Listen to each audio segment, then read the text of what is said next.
Hi friends, today let's put Lord Voldemort from the Harry Potter series into the spotlight. Lord Voldemort, also known as Tom Riddle, he who must not be named, or the Dark Lord, is the main antagonist of this series.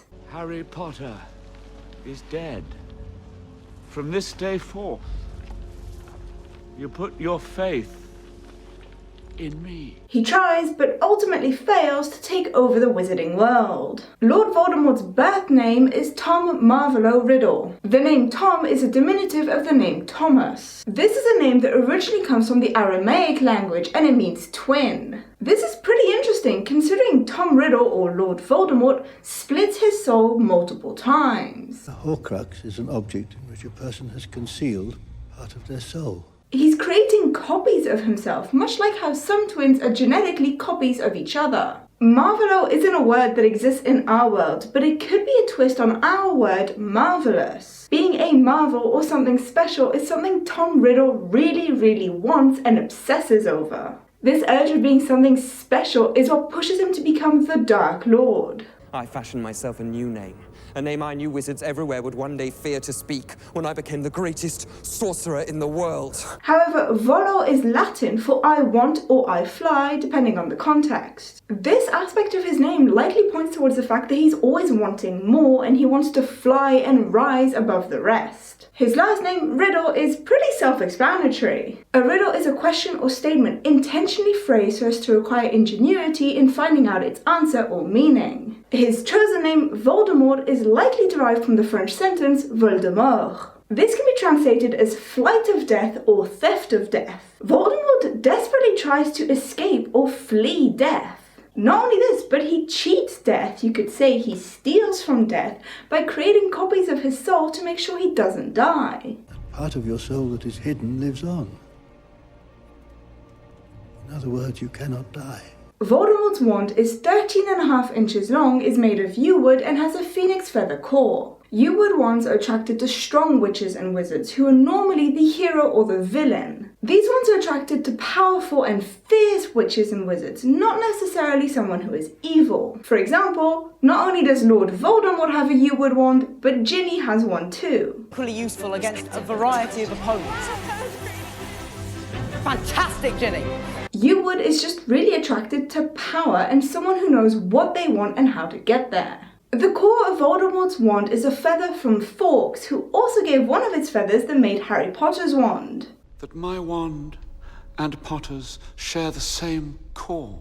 A phoenix feather core is the rarest type of core and is capable of the strongest type of magic. These cores create wands that will take the initiative and sometimes even act of their own accord. They also create very picky wands that are very hard to tame and personalize. The allegiance of a phoenix feather cored wand is very hard to win. Bearing in mind that the wand often represents the witch or wizard who holds it, it's very interesting to compare these attributes to Voldemort. The wand that we see Lord Voldemort use in the movies is white, which is actually really interesting. Yew wood is a rich caramel color. Definitely not white. It's also seen to have a hook on it. This was actor Ralph Fiennes' idea. There are quite a few differences in Lord Voldemort's character between the books and the movies. In the books, we find out that he has red eyes with cat-like slits in them. These slits were removed entirely for the movies. The red eyes were present in the first movie, but they were removed for subsequent movies.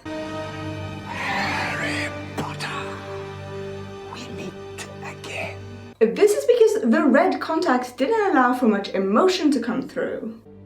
But there is something again. Directors decided they were better off not having the red eyes and allowing emotion to come across. Voldemort's voice is also different in the movie adaptations. In the books, it's described as being a very high-pitched voice. However, in the movies, his voice has a normal pitch and is sometimes actually quite deep. As inspiring as I find your bloodlust, Bellatrix, I must be the one to kill Harry Potter. The name Lord Voldemort is actually said a lot more in the movies than it is in the books. Voldemort?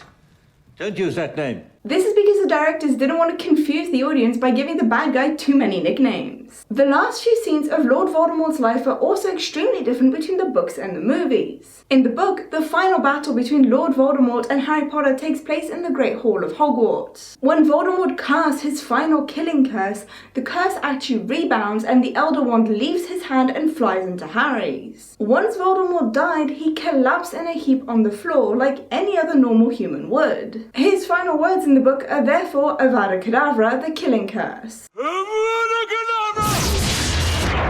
However, in the movie, it's completely different. The final battle moves from the grand staircase across the catwalks and culminates in the front courtyard of Hogwarts.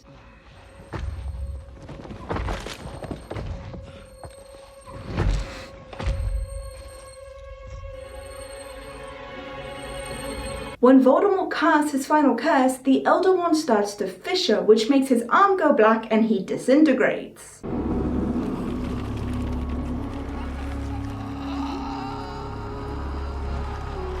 His death in the movie was actually supposed to be the same as his death in the books, but this was changed at the last minute. This was due to the fact that Osama bin Laden's death had just occurred, and the directors didn't want the two to be too close. Voldemort's last words in the movie was, "I killed Snape," which is again different to his last words in the book.